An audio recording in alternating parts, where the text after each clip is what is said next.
Hi friends, ఇది బెల్లం water. ఏంటి బెల్లం వాటర్ ఇంత నల్లగా ఉందని అనుకోకండి. ఇది పాత బెల్లం అనమాట.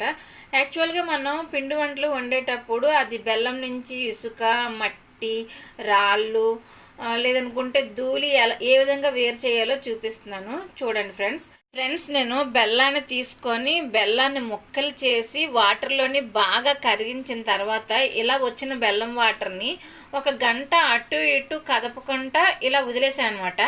ఇలా వదిలేసిన బెల్లం వాటర్ నుంచి ఇసుక, రాళ్ళు, మట్టి ఎలా వేరు చేస్తానో చూపిస్తాను. చూడండి ఫ్రెండ్స్ ఇప్పుడు కదలకుండా పెట్టిన బెల్లం వాటర్ని ఈ విధంగా వేరు చేస్తున్నాను. చూడండి, స్లోగా వేసుకుంటున్నాను. స్టైనర్ పెట్టి స్లోగా వేసుకున్న తర్వాత ఇలా నెమ్మదిగా బెల్లం వాటర్ కూడా పాత్రలో నుంచి ఎక్కువగా కదలకుండా ఇలాగా తీసుకుంటాము. ఇలా తీసుకున్న తర్వాత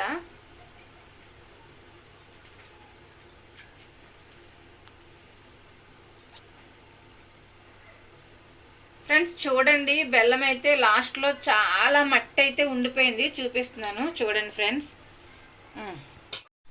ఫ్రెండ్స్ ఇప్పుడు బెల్లం వాటర్ నుంచి వడకెట్టి వేరు చేసుకున్నాం కదా. చూడండి లాస్ట్లోని ఎంత మట్టి ఉందో. చూడండి, ఇదంతా మట్టి, ఇసుక, రాళ్ళు ఈ విధంగా ఉంటాయి అన్నమాట. లాస్ట్లోని చిన్న చిన్న బెల్లం వాటర్ ఉంటుండగా ఆపేయాలి. అందులోనే ఇసుక, రాళ్ళు, ఇంకా డస్ట్ అంతా ఉంటుంది. ఈ విధంగా బెల్లం నుంచి రాళ్ళు, ఇసుక అనేది వేరు చేసుకోవాలి ఫ్రెండ్స్. ఇందాకలా బెల్లం వాటర్ నుంచి మట్టి వేరు చేశాను కదా, ఆ బెల్లం వాటర్ని ఇలా మరగబెట్టాను. ఇగోండి చూడండి, పాకంలాగా తయారైంది. అంటే ఎంతో వాటరు మరగబెట్టాను. ఎందుకంటే నేను బెల్లంలోని ఎంత వాటర్ ఉన్నా మరగబెట్టగలం, కానీ బెల్లంలో ఇసుక, రాళ్ళు ఉంటే తినలేము కదా. అందుకోసమని నేను వాటర్ ఎక్కువ వేసైనా బెల్లం నుంచి ఇసుక, రాళ్ళు, డస్ట్ అనేది వేరు చేయడానికి ఇష్టపడతాను. కానీ అంతేగాని గ్యాస్ అయిపోతుంది కదా అని చెప్పేసి అలాగే బెల్లంలోని రాళ్ళు ఉంచేసి నేను అలా చేయను అనమాట.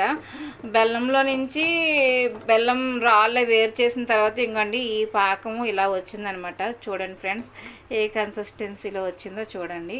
ఇలా సాగుతుంది కదా, బెల్లం పాకం తీస్తుంది అనమాట. ఈ రకంగా బెల్లం పాకం అయితే తయారు చేసుకోవాలి. ఓకేనా ఫ్రెండ్స్, ఇదేంటి శుద్ధమైన ఇసుక, మట్టి లేకుండా, ఎలాంటి ఇసుక లేకుండా తయారైన బెల్లం పాకము. చూడండి ఫ్రెండ్స్, చూపిస్తున్నాను. సాగుతుంది కదా ఇది.